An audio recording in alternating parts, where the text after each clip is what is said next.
होली की आत्मा। बचपन से शहर में रहने वाला मनोज इस साल होली की छुट्टियों में अपने गांव दुर्गापुर वापस आता है, जहां उसे देख पूरा गांव खुशी से झूम उठता है। जब गया था तब इतना सा था और अब देखो कितना बड़ा हो गया है। हाँ सरपंच जी, जब मैं गया था तब आप भी बहुत जवान थे और अब देखो कितने बूढ़े हो गए हैं आप। चलो चलो बढ़िया है। बच्चा घर वापस आ गया। इसी खुशी में आज रात पार्टी होगी। क्या बात है, गांव में भी पार्टियां होने लगी।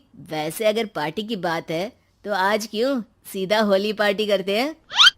होली पार्टी की बात सुन चहल पहल में अचानक सन्नाटा छा जाता है, जिसे देख मनोज को कुछ अजीब लगता है। लेकिन तभी सरपंच बात पलट देता है।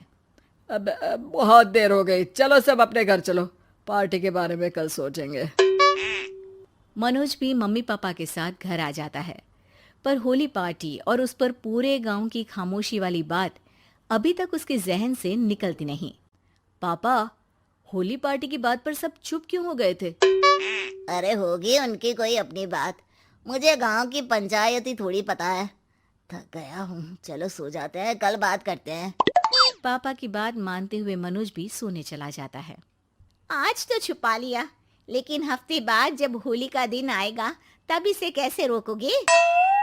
अगली सुबह सूरज के साथ ही मनोज भी गांव घूमने निकल जाता है, जिस पर रास्ते में उसे अपनी ही उम्र के कुछ लड़के भी मिलते हैं, जिनसे दोस्ती कर अब वो उनके साथ घूमने लगता है।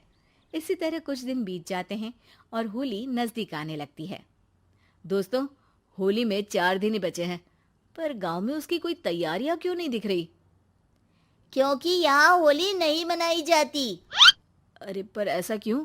वो राजा भूषण। अरे तुम 4 दिन के लिए आए हो, क्या इतना सोच रहे हो? चलो कुछ खाने चलते हैं। इसी के साथ एक बार फिर होली की बात को टलते हुए देख मनोज को शक होने लगता है। वो घर पहुंचते ही इंटरनेट पर अपने गांव और राजा भूषण के बारे में जानकारी निकालने लगता है। क्या? मुझे आज तक ये नहीं पता था। ऐसा कैसे? किसी ने मुझे कुछ बताया क्यों नहीं? सारी जानकारी लेने के बाद मनोज गांव वालों या अपने मम्मी पापा से कुछ पूछे बिना खुद ही उसकी सच्चाई के बारे में छानबीन करने लगता है, जिसके चलते वो राजा भूषण की हवेली में पहुंचता है। वाह, क्या हवेली है यार। पर क्या यहाँ सच में कोई भूत है? हेलो भूत जी, कोई है क्या? हम इस साल गांव में होली सेलिब्रेट कर रहे हैं, क्या आप उस पर थोड़ा इंटरव्यू देंगे? मनोज के ऐसा बोलते ही गांव में तूफान उठ जाता है और हवेली में रखी सारी चीजें हिलने लगती है। एक अदृश्य शक्ति मनोज को धक्का देकर हवेली से बाहर निकाल दरवाजा बंद कर लेती है। ये सब देख मनोज हैरान रह जाता है। क्या अभी मुझे हवा ने धक्का देकर बाहर निकाल दिया? मेरे होते हुए इस गांव में कभी होली नहीं मन सकती, इसलिए दोबारा ऐसी कोशिश भी मत करना, अंजाम बुरा होगा।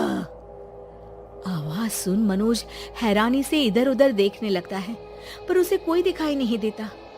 वो गांव वापस आ जाता है, जहां तूफान की वजह से सब कुछ तहस महस हो चुका होता है।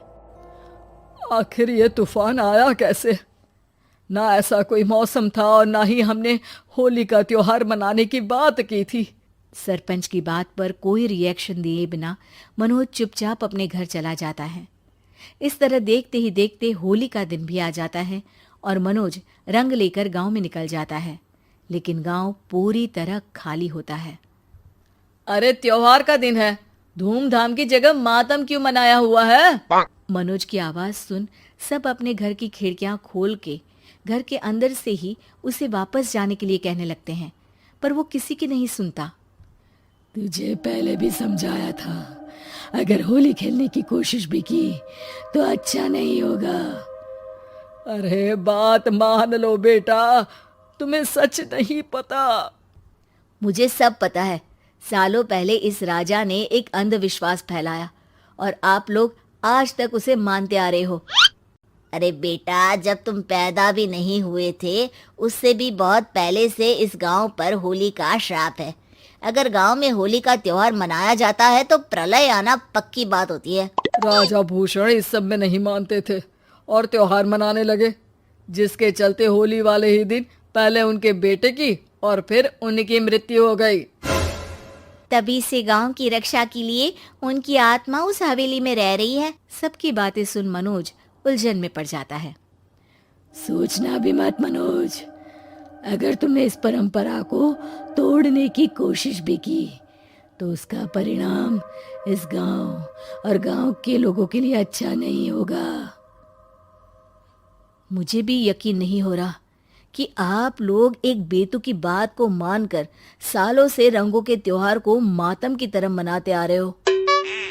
मनोज किसी की कोई बात ना मानते हुए पूरे गांव में रंग बिखेर देता है, जिसके तुरंत बाद वहां तूफान के साथ बिजलियां गरजने लगती है। अचानक मौसम में ऐसा बदलाव देख जहां मनोज कंफ्यूजन में आ जाता है, वहीं गांव वाले डर से सहम जाते हैं।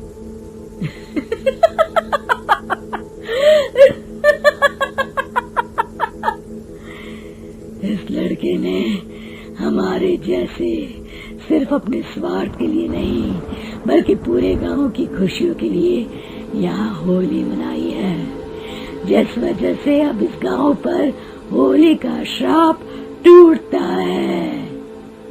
ऐसा बोलकर राजा का भूत वहां से गायब हो जाता है, जिसके बाद गांव के लोग धूमधाम से होली मनाते हैं।